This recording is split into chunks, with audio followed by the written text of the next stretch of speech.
And so we continue our reading of Finnegans Wake. So a group of us are doing a group read-along of James Joyce's Finnegans Wake. Came out in 1939. I think there was some revisions a bit later. And, it's a booktube group. We're sort of having a go at this famously difficult but also compelling and rather super book. And we're, it's not a group of Joyce academics or whatever. We're a mixture of enthusiasts and people who are new to it and people who are just curious, just doing it for fun. So that's our aim, is to read parts of Finnegans Wake. Maybe we'll end up doing the whole thing, but we're reading parts of it as an exercise in enjoyment. Fun will now commence.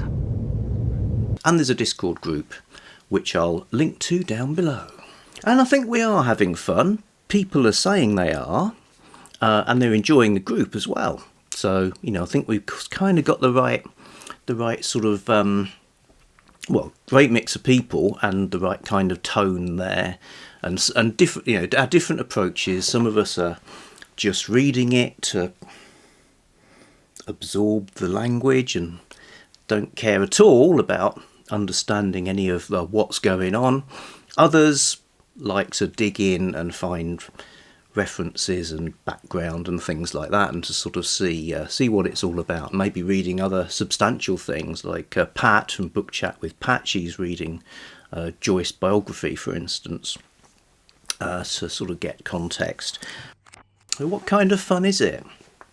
Well, if you're imagining we're sitting around having some kind of elevated literary experience, think again, because any ambitions we might have in that direction are thwarted continually by Joyce's tsunami of innuendo, smut, scatological imagery, etc., and general sauciness. So you're always dragged back to, let's say, to earth,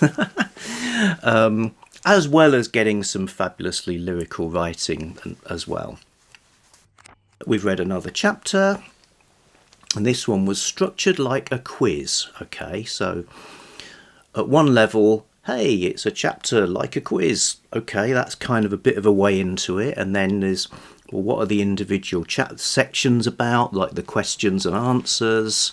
And then within that, you get sort of particular images and words that might sort of strike you in some way. So, like the sections, for instance, one is a parable, another is a kind of mythical, chocolate boxy erotica kind of thing, and others are different things again. So it's like a series of kind of routines, I suppose. I mean, I find sometimes just going through it, sort of get an idea of where something's come from. I got that. So I happen to know the song Someone's in the House with Dinah, or Someone's in the Kitchen with Dinah. So when there's a part of a sentence that's kind of twisted that around, but it's still recognisable as being that, you kind of think, know where that came from. Not least because it cropped up on a TV show we were watching, and Jennie's been singing it ever since, without knowing that it's in Finnegans Wake. But then other times you just don't know what is who are these characters, what is this a character, is it the same as the other one, or you really want someone to just tell me. Tell me. More than all the heroes in all the history books in the world. Tell me. Tell me what's going on, tell me who people are. And so some of us will turn to our guides and find sort of extra info. So there's repeating themes, repeating sort of motifs. You kind of get into the swing of that. And there's obviously sort of different kind of games that Joyce is likely to play, and some are interesting and some aren't. So I've realised, for instance, that some of the stuff Joyce is referring to relates to Irish history, which I'm lamentably ignorant about, and so I want to find out a bit more.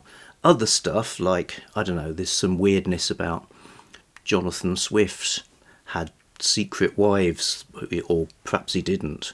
So I'm sort of interested enough in that to maybe Google it to find out a bit more about it. But with the history of Ireland, I'll probably read like a book about that, because it's something I feel I want to know more about. But other stuff, like there's some maths, some mathematical things going on, things to do with numbers of things, how many numbers in a list, and sort of even sort of geometry. I'm prepared to just let that one go. Yes, Joyce, do your thing there. I'm sure it's very good.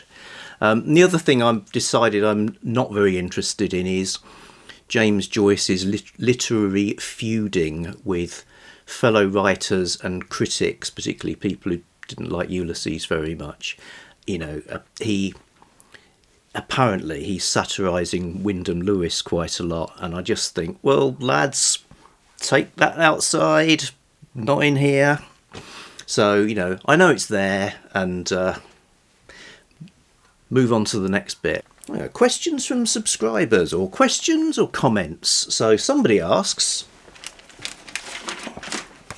is there a crossover between Sweet Valley High and Finnegans Wake? And the answer is obviously no, in the sense of there is no Sweet Valley High book. They don't, well, the girls do go to London and meet a werewolf, apparently. But as far as I know, they don't go to Dublin and meet HCE and ALP or any of that lot. Though, never say never. But the idea of twins who are in some ways identical, in some ways different, and have a level of sort of feuding, that's present in both, definitely. And also the sort of, well, I don't know. When you look, the trouble is, after reading a lot of Joyce, you look at everything through a sort of a Joyce-o vision. So I'm seeing Sweet Valley High as being like one of Joyce's saucy puns. But yes, so the twins idea, both of them part of like a big established mythology of twins. Another comment. If it's about everybody, does that mean it's about Superman in Metropolis in the 1950s? Well, it isn't, that's true, but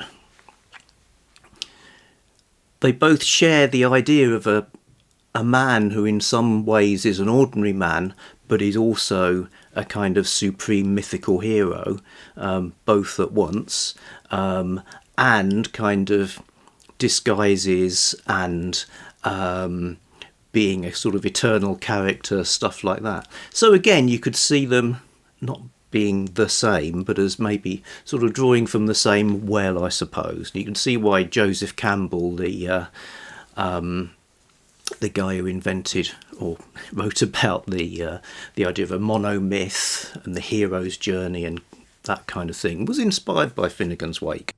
Also read about it being perhaps like an infantile mind. It's the dreaming mind could be seen as being an infant mind, and reminded me of when I was small, a box of Snakes and Ladders appeared as a present, and I was frightened. I imagined that in this box there'd be lots of little plastic ladders and lots of live snakes, and I just thought, wow. So the sort of, there was something there about, yes, it's just a box of Snakes and Ladders, but it's also something else, which to the sort of subconscious baby mind just seems perfectly obvious. Favourite word in this? fable-bodied. Okay, back soon with something else. With Dinah. Someone's in the kitchen, I know. Someone's in the kitchen with Dinah. Strumming on the old banjo.